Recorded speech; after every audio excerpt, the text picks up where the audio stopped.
Welcome to Slimming Stories Around the World podcast. I'm Claire West, hypnotherapist, coach and podcaster. Before you even step on the scales, consider this.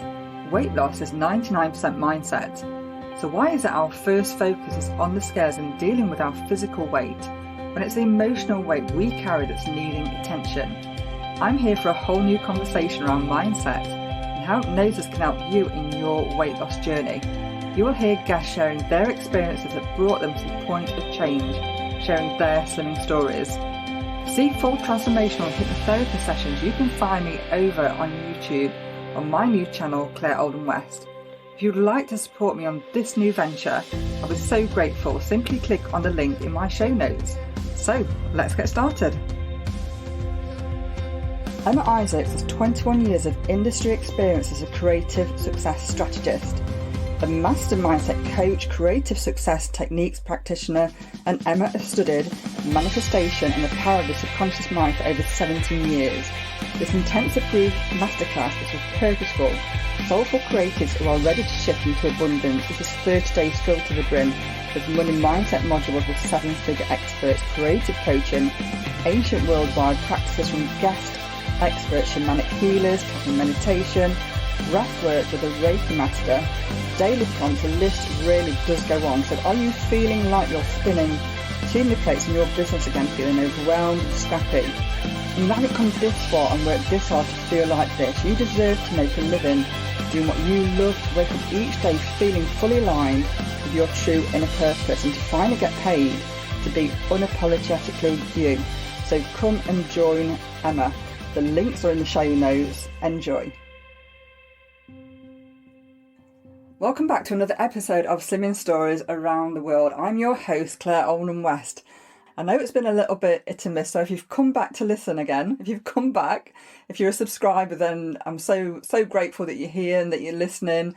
I just want to update you on what's happened recently and just fill you in on what's happening with my weight loss, my slimming journey, and everything in between.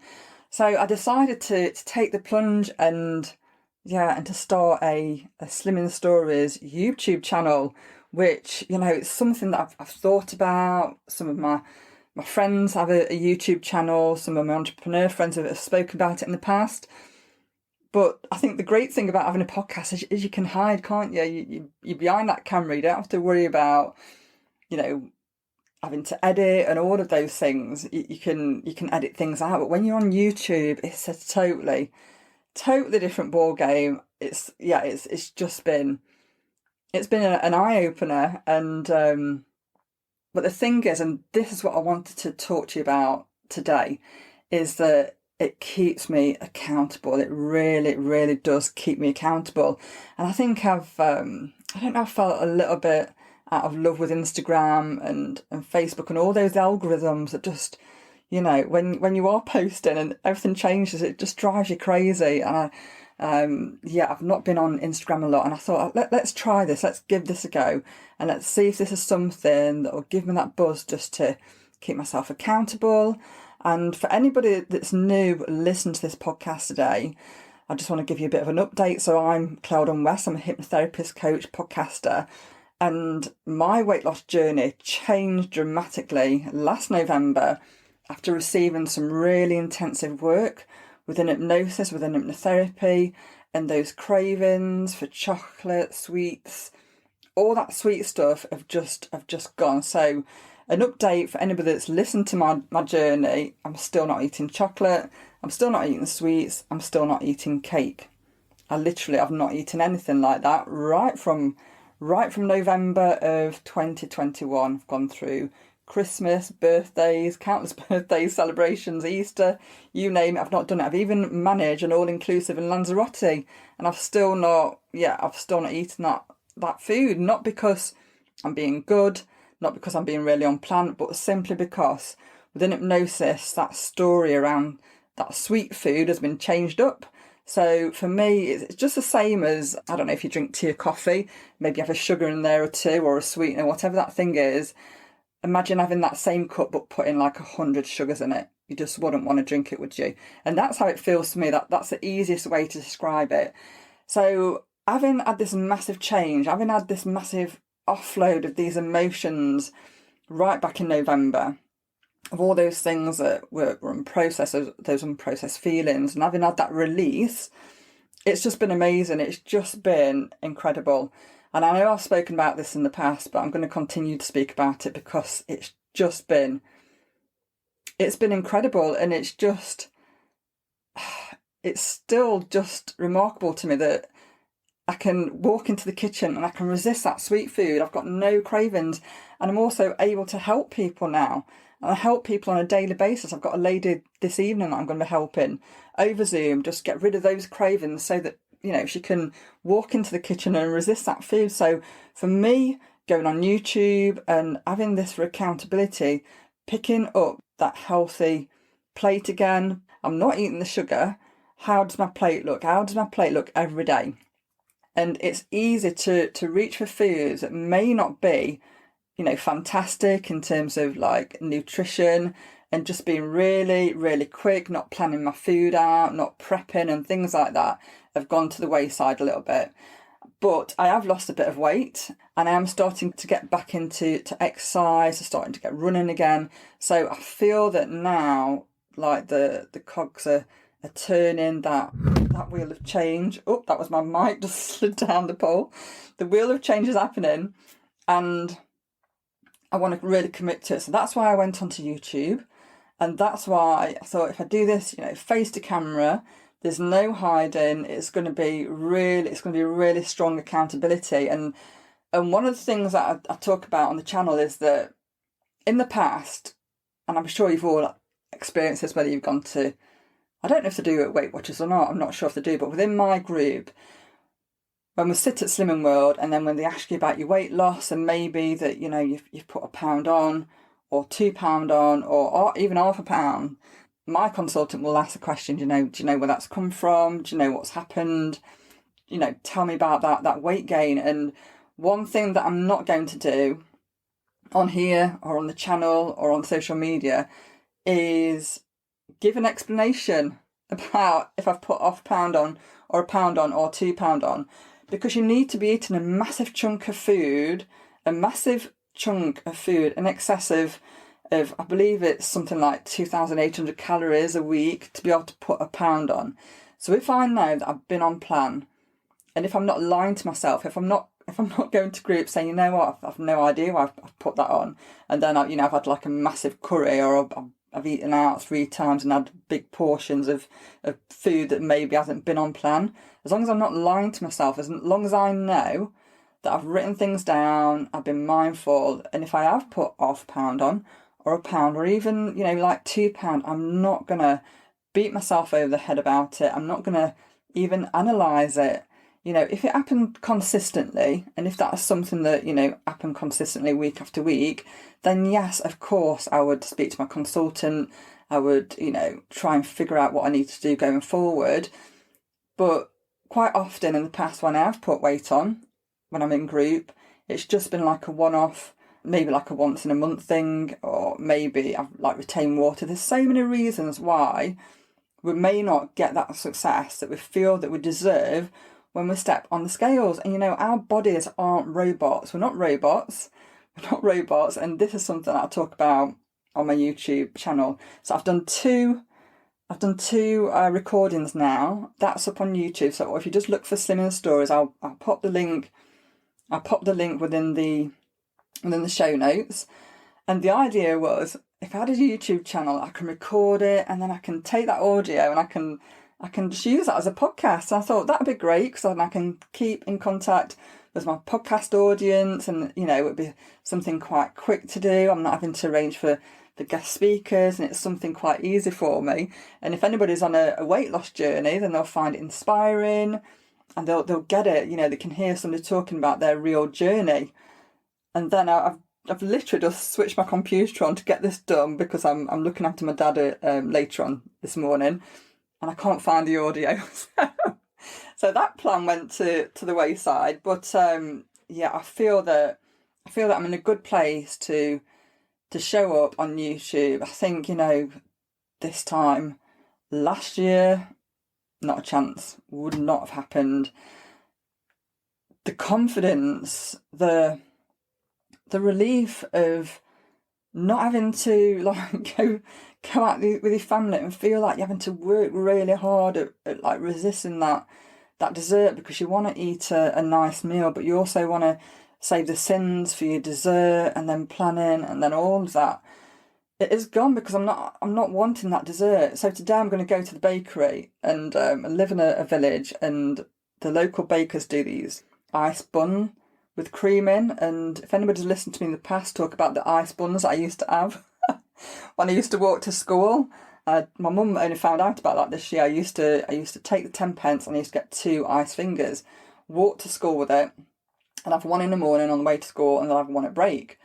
So this cream cake for me, when I was eating sugary foods, was really, really triggering because it's like that massive comfort food. My brain recognised, my mind recognised that this is a food that I love. This is a food that used to make me really happy. So yeah, so I'm going to go into the bakery. I'm going to buy 3 of those cream cakes, one for my dad, my husband and my son. And I'm not going to have one.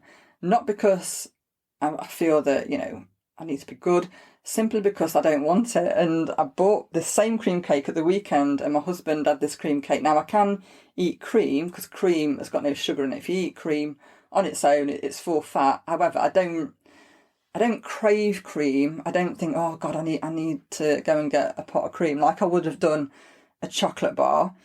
So in terms of cravings, this can help anybody for whatever that craving is. But for me, cream wasn't that thing. So I just said to my husband, I got this cream cake. I was like, oh, I'll just have a bit of taste of the cream. And I took a taste of that cream from that cake and I had to spit it out because they put sugar in it. And I said to my husband, I said, like, that is so sugary. That cream is so sugary. It's like, well, they do that in a bakery, Claire. I'm like, well, why would you put sugar in cream? It's like, well, because apparently it makes the consistency, I don't know, stiffer or something. It's better for the structure of the cream or something. I'm like, really? I didn't know that. So the only reason I've recognised that cream is so sweet, I've eaten hundreds of these cakes. It's the same bakery that's been there since I was a child. I've eaten hundreds of these cakes, but now I recognise that sweetness and it doesn't taste great. So I had to spit it out, and my husband was like, "You've just wasted that cream." I'm like, "Yeah, I could not stomach it." So for me, I bought a big punnet of strawberries and I've got some really nice melon, and that's what I'm going to have when my dad comes round. He's going to have his cream cake and I'm going to have the fruit. And something as well, that the fruit just tastes amazing. It tastes wonderful. It tastes, I don't know, when you go abroad on holiday and you have that fruit and it's like, oh wow, that tastes really good. That's how it tastes now. So it does taste kind of like sweeter, that natural sugar. It just tastes really, really lovely. So that's the plan for today, and Dad's coming over. I'm going to help look after my dad while my mum goes out and sees her sisters, because she needs that me time as well. And it's nice just to sit with my dad and have a little bit of a chat about where he's at. If anybody's listening, that's listened for a long time, you'll know that my dad's got dementia, and he reminisces about the cake. It's funny, isn't it, how with dementia you can remember those things that are way gone when, and he reminisces about, I used to have these cakes when I was at school. So, and it's funny, isn't it, how that gets passed on from like generation to generation, because that was always my thing, because obviously my mum would get it in for my dad and then I would like it, and my son now likes the same cake. It's really, really interesting how it kind of like gets passed down that line. So I just want to talk to the piece about fitness and health and how I'm feeling about going back in the gym. And do I love the gym? Am I feeling it like I used to feel it when I was maybe, I don't know, in my 20s? I think there's lots of reasons why I'm probably not. And that's kind of got to do with me sketching out a time that I commit to go into that gym.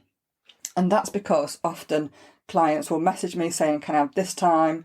Can I have that time? And often that's it's usually between like early afternoon to evening. So I tend to work with international clients from America in the evening. But that doesn't mean to say that I shouldn't be sketching time out in the morning. And anybody that's, setting up a business, anybody that's busy with kids, it's just literally, it feels like I'm on the go constantly. So this is something that I've recognised that I need to be mindful not to not to be on the go as much. And what I've decided to do is take my beautiful husband away for our wedding anniversary. So it's our wedding anniversary this Saturday.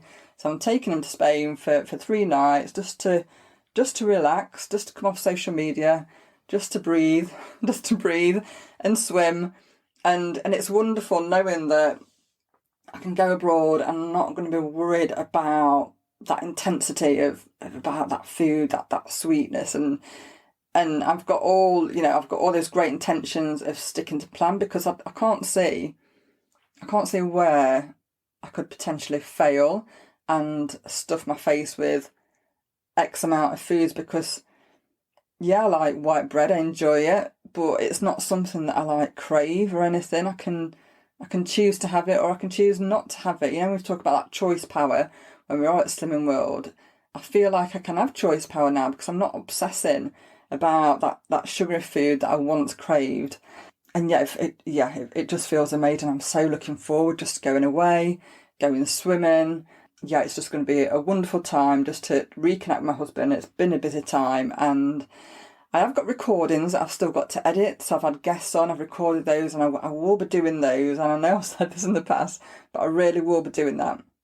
If you're on YouTube, if you listen to this, and if you know of any inspirational accounts, if you're on there and you want me to follow you, just DM me. I've got my email address in the show notes, or on Instagram if you follow me over on there.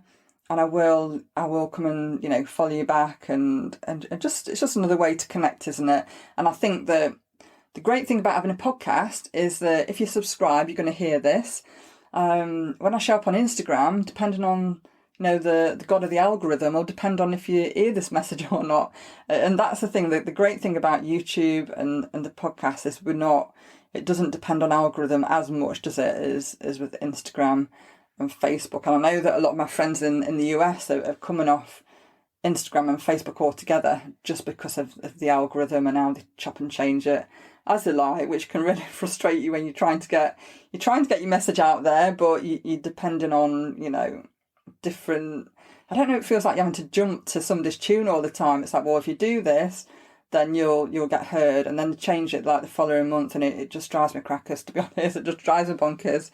One thing that I've determined to get into when I've gone back to Slimming World this time is to start cooking, because I do enjoy cooking. And does anybody feel that when they step back into group, that joy of being able to sit down to a healthy plate again?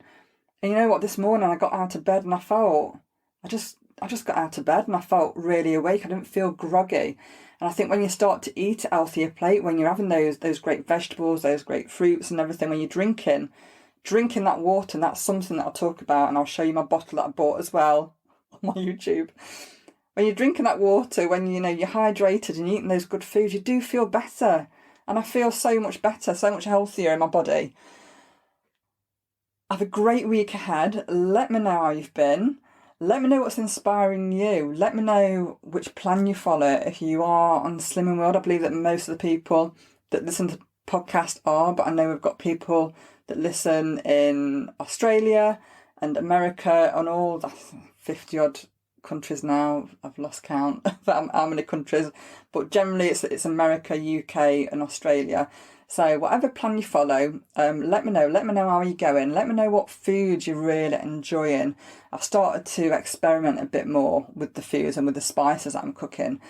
I tried a Goan curry the other day, which was amazing. And I put all the details about that curry in the YouTube, and come and follow me. And trust me, it's not seamless. In fact, my first YouTube episode, I just shrunk. I went really quiet, went really shy. And I was a bit like this. So that's quite amusing in itself. I was a bit better on the second episode, but it was nerve-wracking. But you know what? If you put yourself out there, if you step up to the plate, then you'll be surprised at the change that can happen with your mindset, with how you feel about yourself, with your confidence, and pushing through that fear factor. It's a hard thing. I'm not going to say it wasn't. Even now thinking about recording another episode, it feels a bit like, oh. But I once felt like that about the podcast, and now I'm going to be publishing this today with very little editing. I'll just put the intro and outro on, which, you know, back in 2019, I would have spent around 8 hours and some more probably back in the early days editing a podcast episode. So it just shows you, you know, the change that is possible. Just put that action, just keep that action moving. Allow yourself to push yourself forward, and you'll be surprised at what is truly possible. So wishing you a great week ahead. I hope you're going to enjoy the sunshine. So even though I'll be in Spain very shortly, I believe it's going to be beautiful in the UK and wherever you are in the world. Thanks for listening, and take care.